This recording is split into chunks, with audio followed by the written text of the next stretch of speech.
Doctor from Lhasa by Tuesday Lobsang Rampa.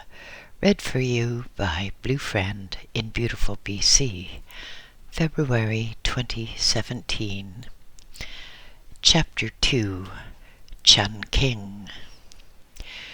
We went along past the shops with brilliantly lighted windows, and in those windows were materials and goods of a kind which we had never seen before.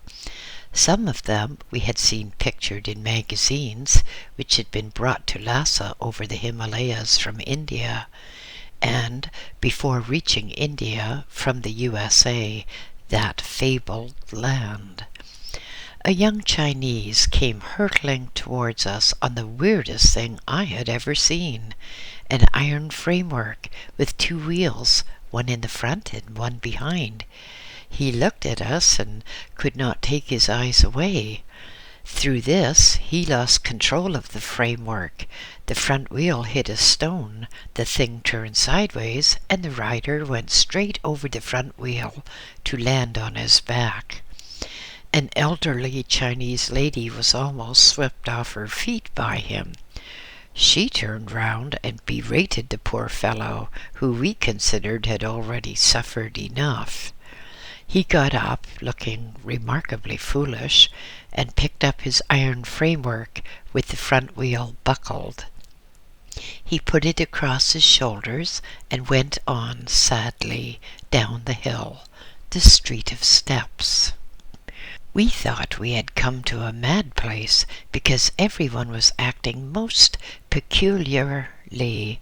We went slowly along, marveling at the goods in the shops, trying to decipher what price they would be and what they were for, because although we had seen the magazines from America, none of us had understood the slightest word, but had entertained ourselves with the pictures alone. Further along, we came upon the college which I was to attend. We stopped and I went inside so that I could report my arrival. I have friends still in the hands of communists, and I do not intend to give any information whereby they can be identified, because I used to be most intimately connected with the young Tibetan resistance movement.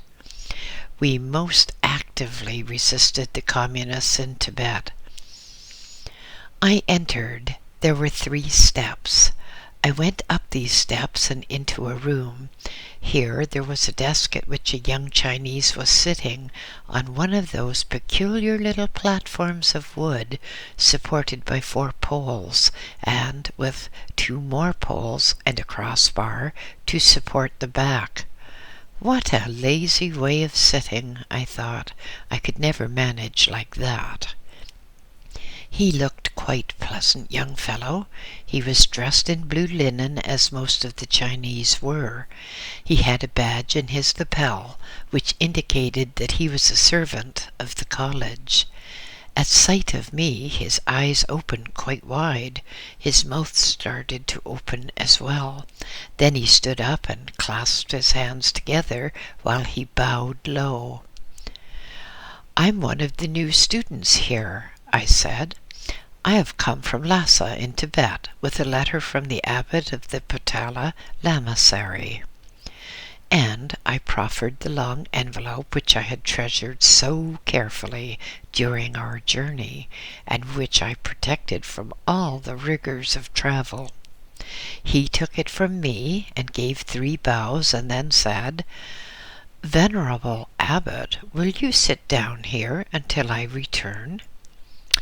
"Yes, I have plenty of time," I said, and I sat down in the lotus position. He looked embarrassed and fidgeted nervously with his fingers. He stepped from foot to foot and then swallowed. "Venerable Abbot," he said, "with all humility and with the deepest respect, may I suggest that you get used to these chairs, because we use them in this college."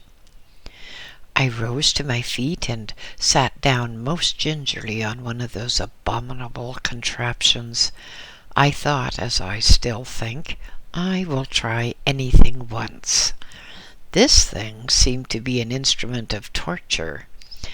The young man went away and left me sitting. I fidgeted and fidgeted. Soon pain appeared across my back. Then I got a stiff neck and I felt thoroughly out of sorts with everything. Why, I thought, in this unfortunate country one cannot even sit properly as we did in Tibet, but here we have to be propped up from the ground. I tried to shift sideways, and the chair creaked, groaned, and swayed, and after that I dared not move again, for fear that the whole thing would collapse. The young man returned, bowed to me again, and said, "The principal will see you, venerable abbot. Will you come this way?" He gestured with his hands and made for me to go ahead of him. "No," I said, "you lead the way. I don't know which way to go." He bowed again and then took the lead. It all seemed so silly to me. Some of these foreigners, they say they will show you the way, and then they expect you to lead them. How can you lead the way when you just don't know which way to go? That was my point of view, and it still is. The young man in blue led me along a corridor and then knocked at the door of a room near the end. With another bow, he opened the door for me and said, "The venerable abbot Lobsang Rampa." With that, he shut the door behind me, and I was left in the room.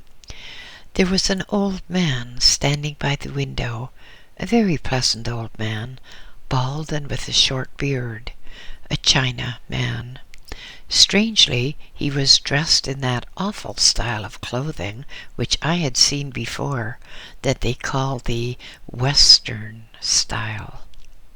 He had on a blue jacket and blue trousers, and there was a thin white stripe going through. He had on a collar and a colored tie, and I thought, what a sad thing that such an impressive old gentleman has to get rigged up like that.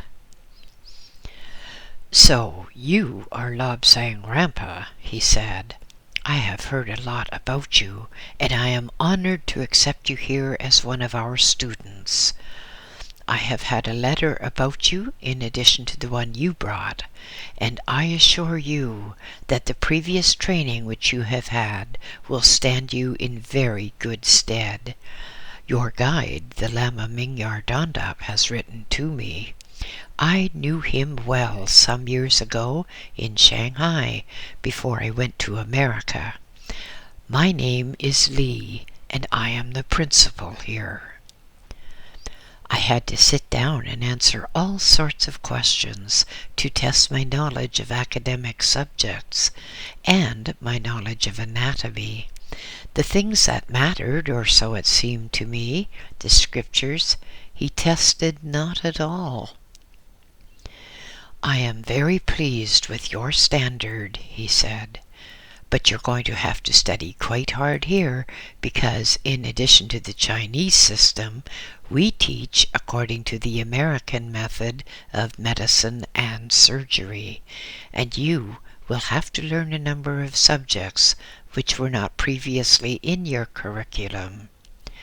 I am qualified in the United States of America, and I have been entrusted by the Board of Trustees with training a number of young men in the latest American methods and correlating these methods to suit conditions in China." He went on talking for quite a time, telling me of the wonders of American medicine and surgery, and of the methods used for diagnosis. He went on, "Electricity, magnetism, heat, light, and sound. All these subjects you will have to master in addition to the very thorough culture which your guide has given you." I looked at him in horror. The first two, electricity and magnetism, meant nothing to me. I had not the vaguest idea what he was talking about. But heat, light, and sound, well, I thought any fool knows about those. You use heat to heat your tea. You use light with which to see, and sound when you speak, so what else was there to study about them? He added, I am going to suggest that as you are used to hard work, you should study twice as hard as anyone else, and take 2 courses together. Take what we term the pre-medical course at the same time as the medical training. With your years of experience in study, you should be able to do this. In 2 days' time, we have a new medical class starting. He turned away and rustled through his papers. Then he picked up what from pictures I recognized as a fountain pen, the very first I'd ever seen. He muttered to himself, Lobsang Rampa, special training in electricity and in magnetism. See Mr. Wu. Make a note, he gets special attention. He put down his pen, carefully blotted what he'd written, and stood up.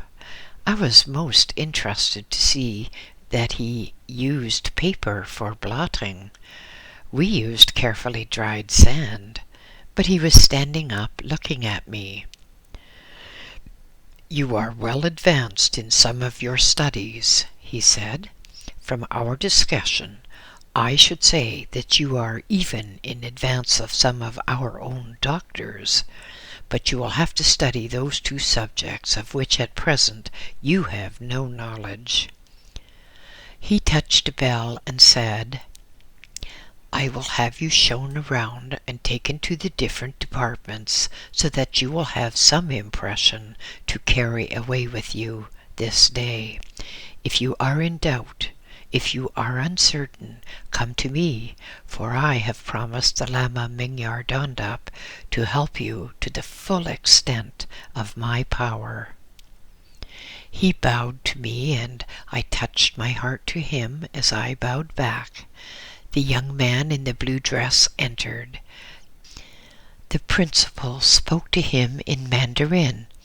He then turned to me and said, If you will accompany Ah Fu, he will show you around our college and answer any questions you may care to put to him.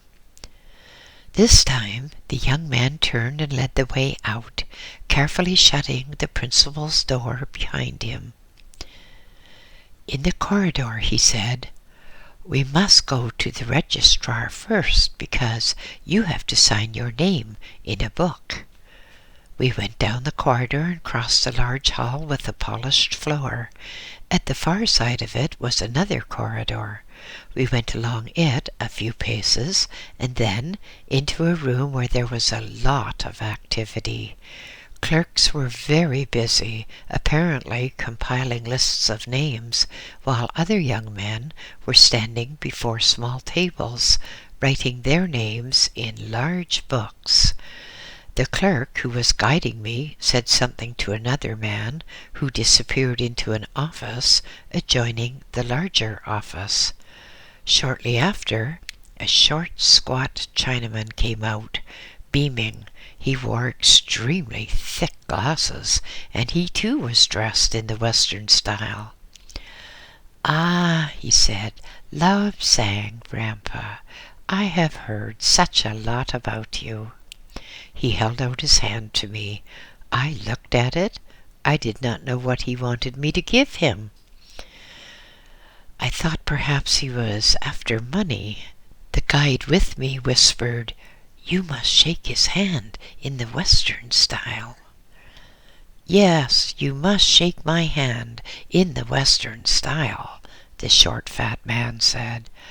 We are going to use that system here. So I took his hand and squeezed it. Ow, he said. You are crushing my bones. I said, Well, I don't know what to do.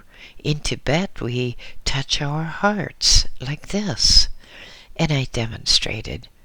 He said, Oh, yes, but times are changing. We use this system. Now shake my hand properly. I'll show you how." And he demonstrated. So I shook his hand, and I thought, how utterly stupid is this? He said, "Now you must sign your name to show that you are a student with us." He roughly brushed aside some of the young men who were at the books and wet his finger and thumb, and then turned over a big ledger. "There," he said, "will you sign your full name and rank there?" I picked up a Chinese pen and signed my name at the head of the page. "Tuesday, Lobsang, Rampa," I wrote. "Lama of Tibet, priest surgeon, Shakpuri Lamasery. Recognized incarnation, abbot designate, pupil of the Lama Mingyar Dondup." "Good," said the short fat man as he peered down at my writing. "Good. We shall get on. I want you to look around our place now. I want you to get an impression of all the wonders of Western science there are here. We shall meet again." With that, he spoke to my guide, and the young fellow said, "Will you come with me? We will go along to the science room first." We went out and walked briskly across the compound and into another long building. Here there was glassware everywhere, bottles, tubing, flasks, all the equipment that we had only seen before in pictures. The young man walked to a corner. "Now," he exclaimed, "here is something."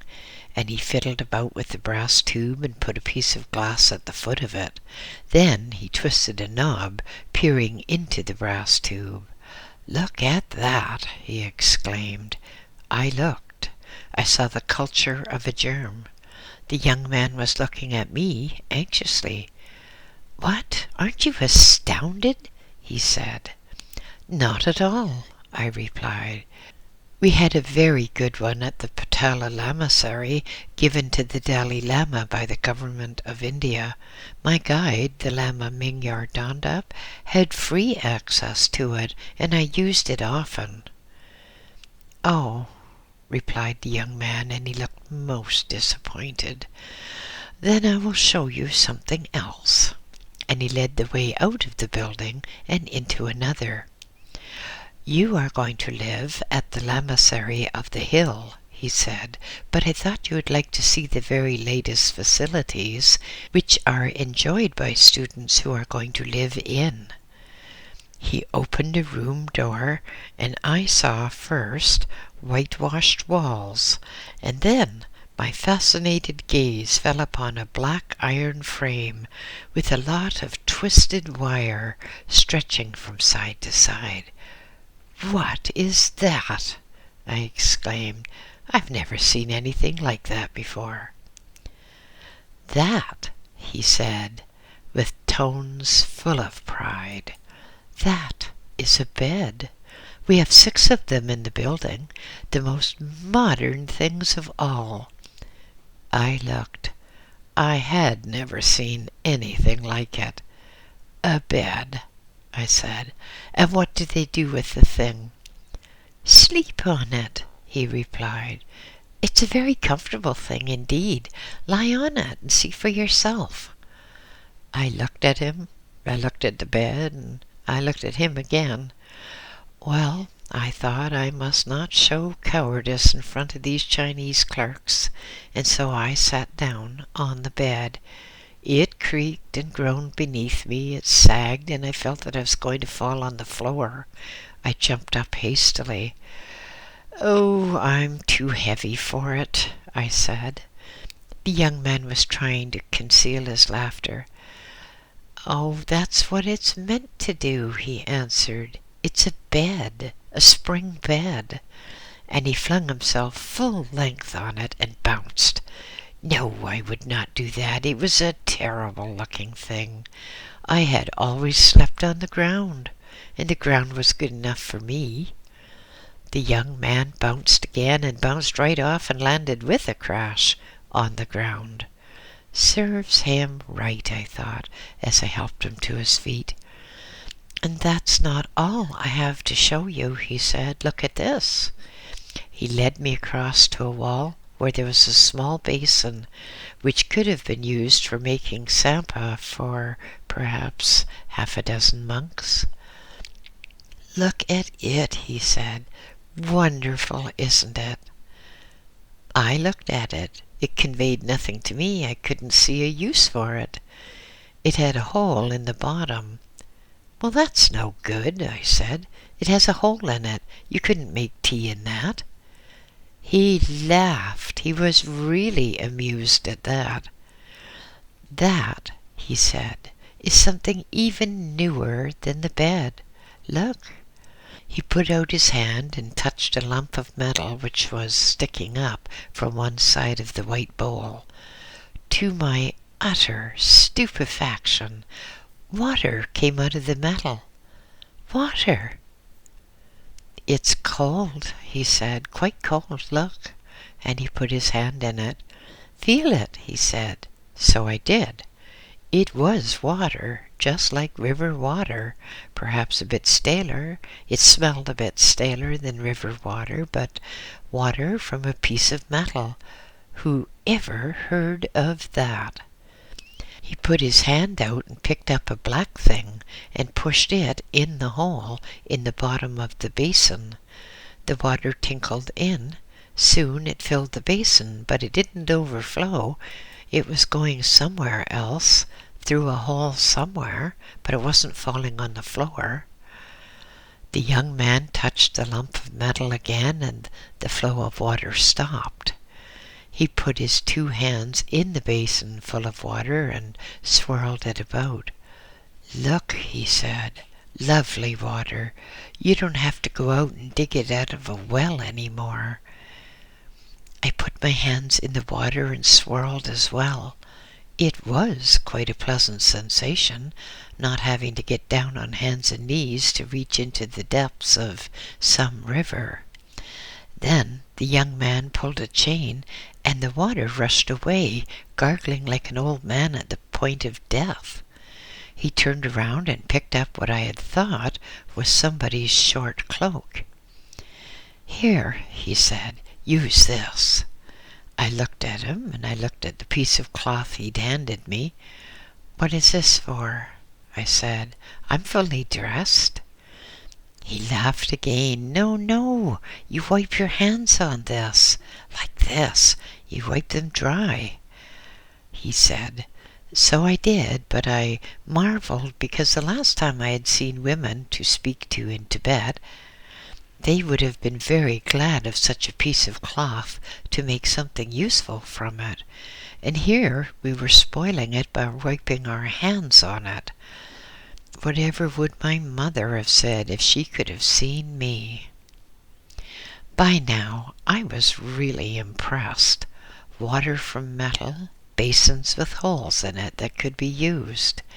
The young man led the way quite jubilantly. We went down some steps and into a room which was underground. Here, he said, this is where we keep bodies, men and women. He flung open a door, and there, on stone tables, were bodies all ready to be dissected.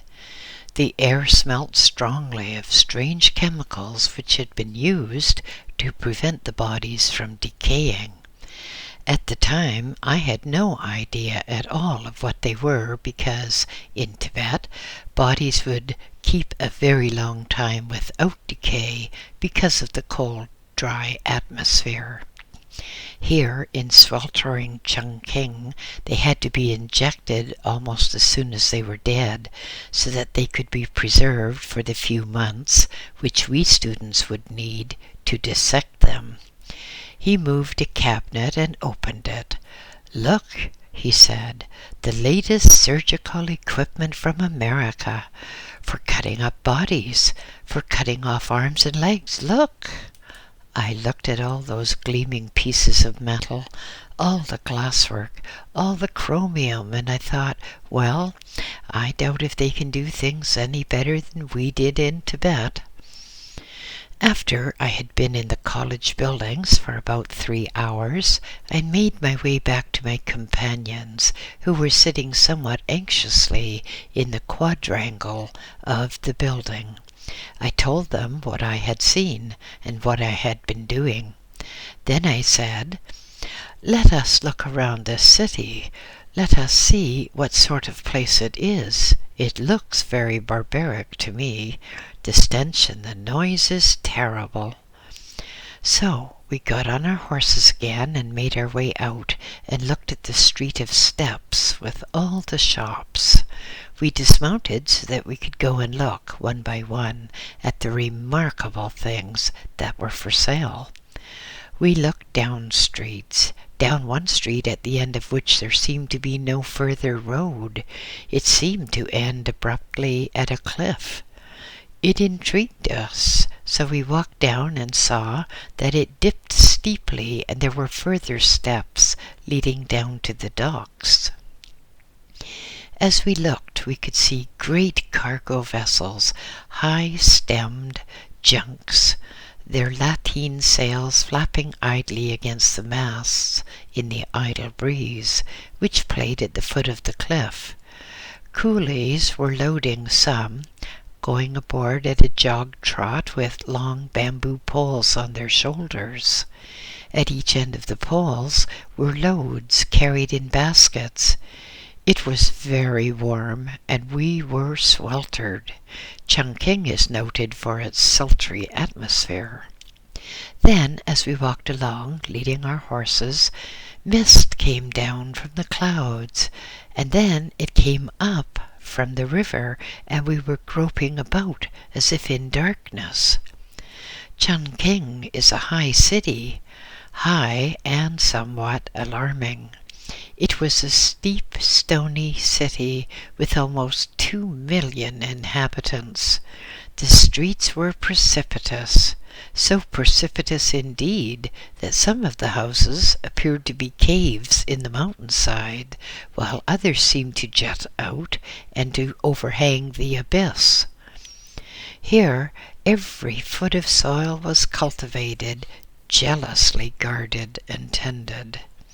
There were strips and patches growing rice or a row of beans or a patch of corn, but nowhere was ground wasted or idle. Everywhere blue-clad figures were bent over, as if they were born that way, picking weeds with tired fingers. The higher class of people lived in the valley of Kailing, a suburb of Chungking, where the air was, by Chinese standards, though not by ours, healthy, where the shops were better and the ground more fertile, where there were trees and pleasant streams. This was no place for coolies. This was for the prosperous businessman, for the professional, and for those of independent means. The mandarin and those of high caste lived here. Chungking was a mighty city, the biggest city any of us had ever seen, but we were not impressed. It suddenly dawned upon us that we were very hungry. We were completely out of food, so there was nothing to do but go to an eating place and eat as the Chinese did.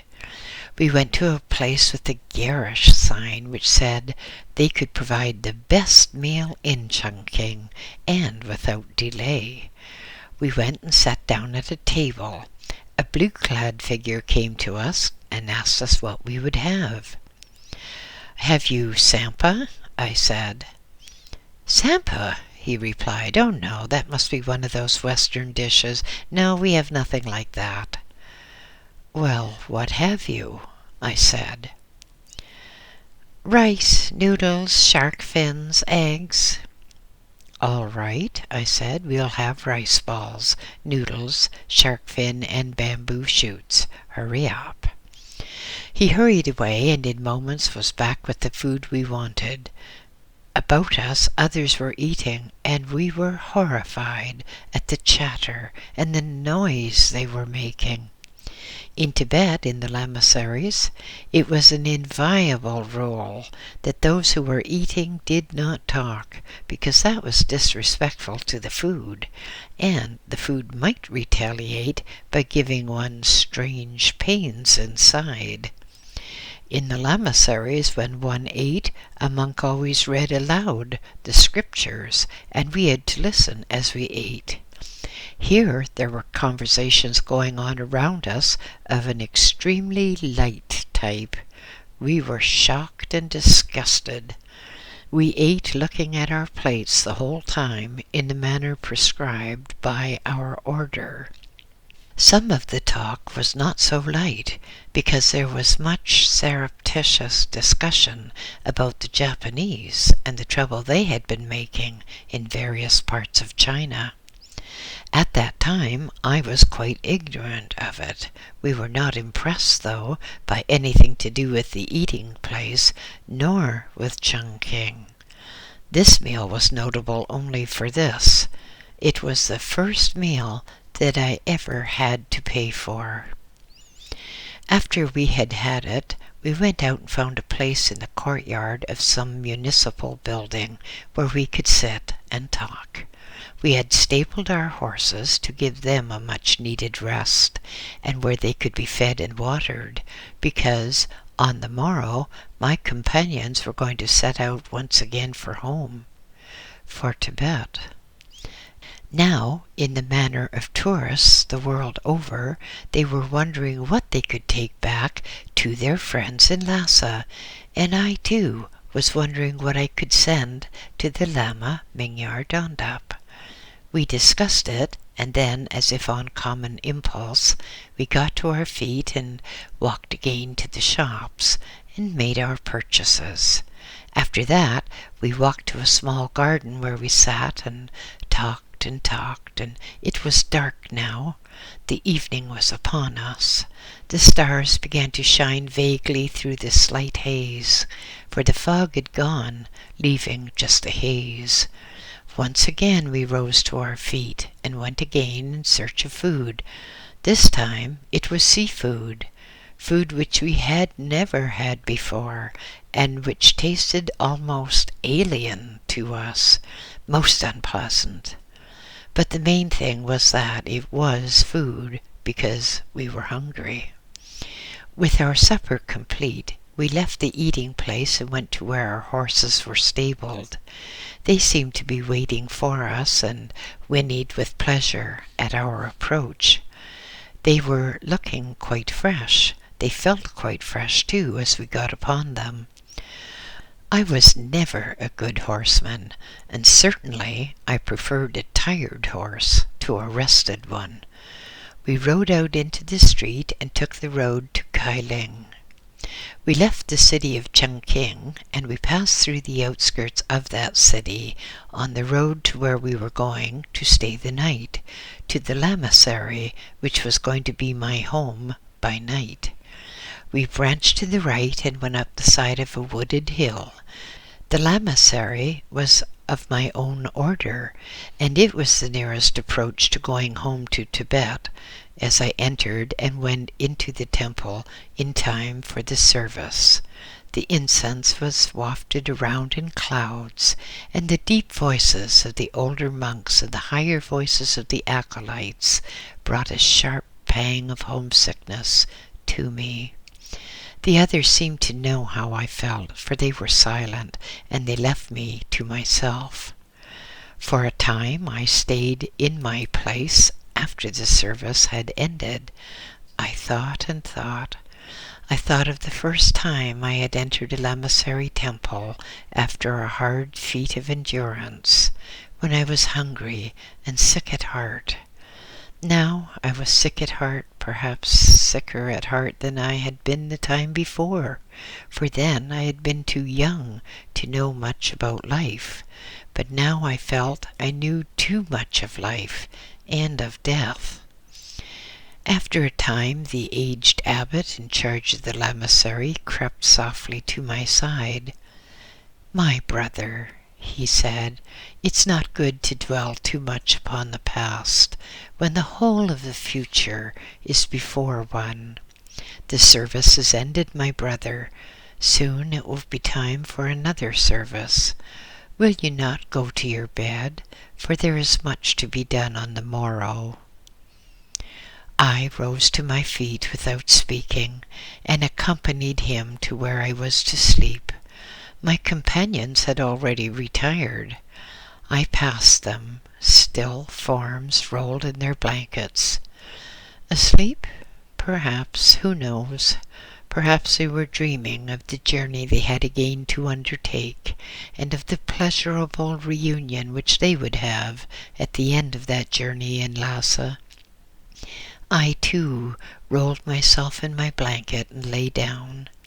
The shadows of the moon lengthened and became long before I slept. I was awakened by the sound of temple trumpets, by gongs. It was time to rise and to attend the service once again. The service must come before the meal, but I was hungry. Yet after the service, with food before me, I had no appetite. Mine was a light meal, a very light meal, because I was feeling sick at heart. My companions ate well, disgustingly well, I thought, but they were trying to get reinforced for the journey which they were this day to commence. With our breakfast over, we walked around a little. None of us said much. There did not seem much to be said. Then at last I said, "Give this letter and this gift to my guide, the Lama Mingyar Dondup. Tell him I will write to him often. Tell him that you can see how much I miss his company and his guidance." I fiddled about inside my robe. "And this," I said as I produced a package, "this is for the inmost one. Give it also to my guide. He will see that it's conveyed to the Dalai Lama." They took it from me, and I turned aside quite overcome with emotion that I did not want the others to see. I did not want them to see me, a High Lama, so affected. Fortunately, they too were quite distressed, because a sincere friendship had sprung up between us, notwithstanding, according to Tibetan standards, the difference in our rank. They were sorry for the parting, sorry that I was being left behind in this strange world, which they hated while they were going back to beloved Lhasa. We walked for a time amid the trees, looking at the little flowers carpeting the ground, listening to the birds in the branches, watching the light clouds overhead, and then the time had come. Together we walked back to the old Chinese lamasery, nestling amid the trees on the hill overlooking Changtang, overlooking the rivers. There wasn't much to say, and there wasn't much to do. We fidgeted a bit and felt depressed. We went to the stables. Slowly my companions saddled their horses and took the bridle of mine, which had brought me so faithfully from Lhasa, and which now, happy creature, was going back to Tibet. We exchanged a few more words, a very few words, and then they got on their horses and moved off towards Tibet, leaving me standing there, gazing down the road after them. They got smaller and smaller and disappeared from my sight around a bend. A little cloud of dust, which had been occasioned by their passing, subsided. The clip-clop of their horses' hooves died in the distance. I stood thinking of the past and dreading the future. I did not know how long I stood in silent misery, but I was brought from my despondent reverie by a pleasant voice which said, "Honorable Lama, will you not remember that in China there are those who will be friends with you? I am at your service, Honorable Lama of Tibet, fellow student of Chungking." I turned slowly, and there, just behind me, was a pleasant young Chinese monk. I think he rather wondered what my attitude would be to his approach, because I was an abbot, a high lama, and he was just a Chinese monk.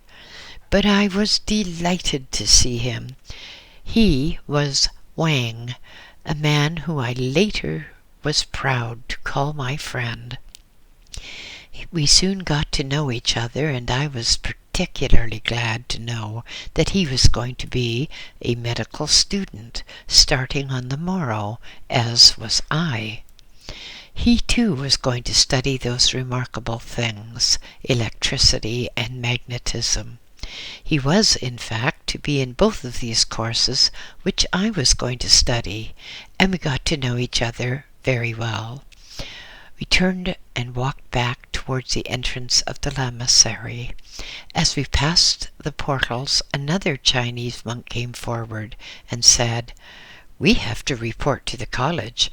We have to sign a register." "Oh, I've done all that," I said. "I did that yesterday." "Yes, Honorable Lama," the other replied, "but this is not the studentship register which you signed with us. It is a fraternity register, because in the college we're all going to be brothers, as they are in American colleges."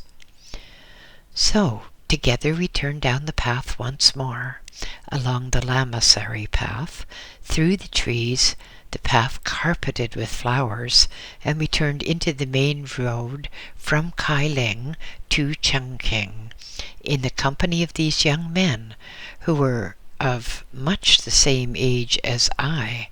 The journey did not seem so long, nor so miserable.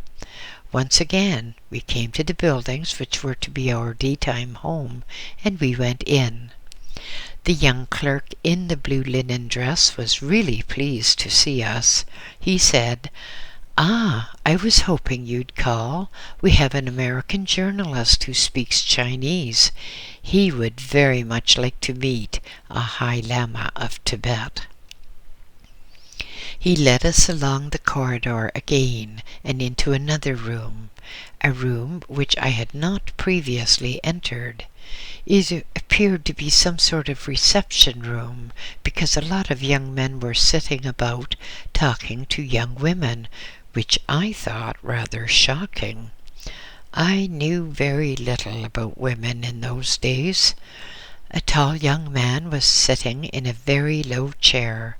He was, I should say, about 30 years of age. He rose as we entered and touched his heart to us in the Eastern way. I, of course, touched mine in return. We were introduced to him, and then, for some reason, he put out his hand. This time I was not unprepared, and I took it and shook it in the approved manner. He laughed. "Ah, I see that you are mastering the ways of the West, which are being introduced to Chungking." "Yes," I said, "I have got to the stage of sitting in the perfectly horrible chairs and of shaking hands." He was quite a nice young fellow, and I know his name still. He died in Chungking some time ago. We walked into the grounds and sat down on a low stone wall, where we talked for quite a time. I told him of Tibet, of our customs, and I told him much about my life in Tibet. He told me of America. I asked him what was he doing in Chungking, a man of his intelligence, living in a sweltering place like that, when apparently there was no particular reason for him to do so. He said that he was preparing a series of articles for a very famous American magazine. He asked if he could mention me in it, and I said, "Well, I would rather that you did not, because I'm here for a special purpose, to study, to progress, and to use this as a jumping-off point for further journeys into the West. I would rather wait until I've done something notable, something worthy of mention. And then I went on. Then I will get in touch with you and give you this interview which you so much want. He was a decent young fellow and understood my point. We were soon on quite friendly terms. He spoke Chinese passably well, and we had no particular difficulty in understanding each other. He walked with us part of the way back to the lamasery. He said, "I would very much like sometime, if it can be arranged, to visit the temple and to take part in a service. I am not of your religion, but I respect it, and I would like to pay my respects in your temple." "All right," I answered. "You shall come to our temple. You shall take part in our service, and you will be welcome. That I promise." With that we parted company, because we had so much to do preparing for the morrow when I was to begin this fresh career as a student. As if I had not been studying all my life. Back in the lamasery I had to sort out my things, see to my robes which had been travel-stained. I was going to wash them because, according to our custom, we attend to our own clothing, to our own robes, to our own personal matters, and did not employ servants to do our dirty work for us. I was also, later, going to wear the clothes of a Chinese student, the blue clothes, because my own lamastic robes attracted too much attention, and I did not want to be singled out for publicity. I wanted to study in peace. In addition to the usual things, such as clothes washing, we had our services to attend, and as the leading Lama, I had to take my share in the administration of these services, because, although during the day I was to be a student, yet at the lamasery I was still a high-ranking priest, with the obligations that went with that office. So, the day drew to an end. The day which I thought was never going to end, the day when, for the first time in my life, I was completely and utterly cut off from my own people. In the morning, it was a warm, sunny morning, Wang and I set off down the road again to a new life, this time as medical students. We soon covered the short journey and went into the college grounds, where there seemed to be hundreds of others milling around a notice board. We carefully read all the notices and found our names were together, so that at all times we should be studying together. We pushed our way past others still reading and made our way to the classroom, which had been indicated to us. Here we sat down, rather marveling, or I did, at all the strangeness of the fittings, the desks, and all that. Then, after what seemed to be an eternity of time, others came in small groups, and took their places. Eventually a gong sounded somewhere, and a Chinaman entered and said, "Good morning, gentlemen." We all rose to our feet because the regulations said that that was the approved method of showing respect, and we replied, "Good morning," back to him. He said he was going to give us some written papers, and we were not to be discouraged by our failures, because his task was to find out what we did not know, not how much we knew. He said that until he could find the exact standard of each of us, he would not be able to assist us. The papers would deal with everything, various questions all mixed up, a veritable Chinese broth of knowledge dealing with arithmetic, physics, anatomy, everything relating to medicine and surgery and science, and the subjects which were necessary to enable us to study medicine, surgery, and science to higher levels.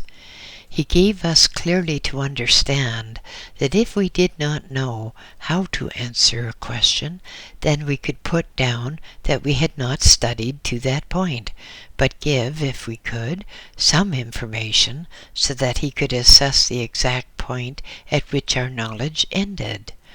Then he rang the bell. The door opened, and in came 2 attendants, laden with what seemed to be books. They moved amongst us and distributed these books. They were not books, actually, but sheaves of questions on paper, and many sheets of paper upon which we were to write. Then the other one came and distributed pencils. We were going to use pencils and not brushes on this occasion. So then we set to, reading through the questions one by one, answering them as best we could. We could see by the lecturer's aura, or at least I could, that he was a genuine man, and that his only interest was to help us. My guide and tutor, the Lama Mingyar Dondup, had given me very highly specialized training. The result of the papers, which we were given in about 2 days' time, showed that in very many subjects I was well in advance of my fellow students, but it showed that I had no knowledge whatever of electricity or magnetism.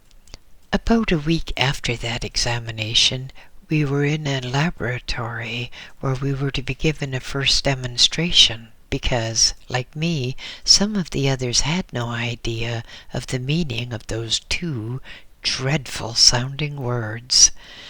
The lecturer had been giving us a talk about electricity, and he said, "Now, I will give you a practical demonstration of the effects of electricity, a harmless demonstration." He handed me 2 wires and said, "Hold these, will you? Hold them tightly until I say let go." I thought that he was asking me to assist him in his demonstration. He was, and so I held the wires, although I was rather perturbed because his aura showed that he was contemplating some form of treachery. I thought, well, perhaps I'm misjudging him. He's not a very nice fellow anyway. He turned and walked quickly away from me to his own demonstration table, and then he pressed a switch. I saw light coming from the wire, and I saw the aura of the lecturer betray amazement. He appeared to be intensely surprised. "Hold them tighter," he said. So I did. I squeezed the wires. The lecturer looked at me and really rubbed his eyes. He was astounded. That was obvious to everyone, even anyone without the ability to see the aura. It was obvious that this lecturer had never had such a surprise before. The other students looked on in open-mouthed wonder. They could not understand what it was all about. They had no idea at all what was intended. Quickly, the lecturer came back to me after switching it off and took the 2 wires from me. "Well," he said, "there must be something wrong. There must be a disconnection." He took the 2 wires in his hand and went back to the table with them. One wire was in his left hand, the other was in his right. Still holding them, he stretched forth a finger and flicked on the switch, and then he erupted into a tremendous "Yow! Switch it off, it's killing me!" At the same time, his body was knotted up, as if all his muscles were tied and paralyzed. He continued to yell and scream, and his aura looked like the setting sun. How very interesting, I thought. I have never seen anything as pretty as that in the human aura. The continued shrieks of the lecturer soon brought people running in. One man took a glance at him and rushed to the table and switched off the switch. The poor lecturer dropped to the floor, perspiring freely and shaking. He looked a sorry sight. His face had a pale greenish tinge to it. Eventually he stood up, clasping the edge of the desk. "You did that to me," I replied. I haven't done a thing. You told me to hold the wires. I held them, and then you took them from me, and you looked as if you were going to die." He said, "I can't understand it. I can't understand it." I answered, "What can't you understand? I held the things. What are you talking about?" He looked at me. "Didn't you feel anything? Didn't you feel a tingle or anything?" "Well," I said, "I just felt a pleasant bit of warmth, nothing more. Why, what should I feel?" Another lecturer, the one who had switched off the current, said, "Will you try it again?" I said, "Of course I will, as many times as you like." So he handed me the wires. He said, "Now I'm going to switch it on. Tell me what happens." He pressed the switch and I said, "Oh, it's just a pleasant bit of warmth, nothing to worry about at all. It's just as if I had my hands fairly close to a fire." He said, "Squeeze it tighter." And I did so. I actually squeezed until the muscles stood out on the backs of my hands. He and the previous lecturer looked at each other, and the current was switched off. Then one of them took the 2 wires from me and put cloth around them, and he held them lightly in his hands.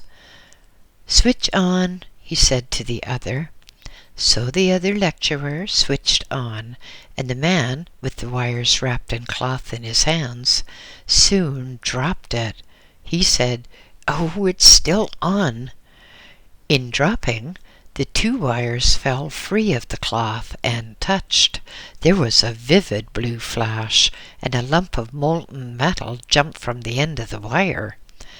"Now you have blown the fuses," said one, and he went off to do a repair somewhere. With the current restored, they went on with their lecture about electricity. They said they were trying to give me 250 volts as a shock to show what electricity could do. I have a peculiarly dry skin, and 250 volts hurt me not at all. I can put my hands on the main and be quite unaware of whether they're on or not. The poor lecturer was not of that type at all. He was remarkably susceptible to electric currents. In the course of the lecture, they said, in America, if a man commits murder, or if the lawyers say he's guilty of murder, the man is killed by electricity. He is strapped to a chair, and the current is applied to his body, and it kills him. I thought, how very interesting. I wonder what they would do with me, though I have no desire to try it seriously. End of chapter 2.